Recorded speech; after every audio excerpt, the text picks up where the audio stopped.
2 రూలింగ్లో ఉన్న కార్ అయితే తిరిగి దాన్ని క్యాన్సిల్ చేసి పారేసిండే.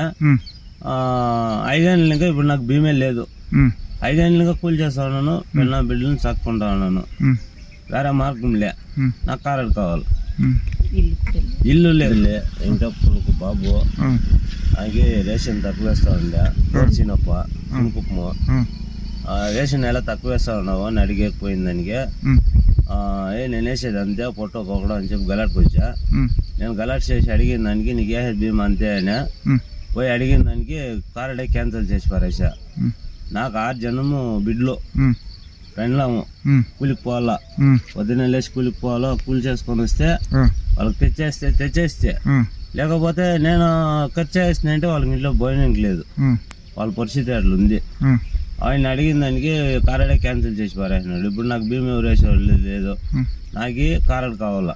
ఎన్ని ఏళ్ళు ఇంకా బీమా లేదు? నాకు 8 ఏళ్ళకి లేకుండా ఉండే. కారు 2 ఏళ్ళు బ్యాలెన్స్ పెట్టిండే. 2 ఏళ్ళు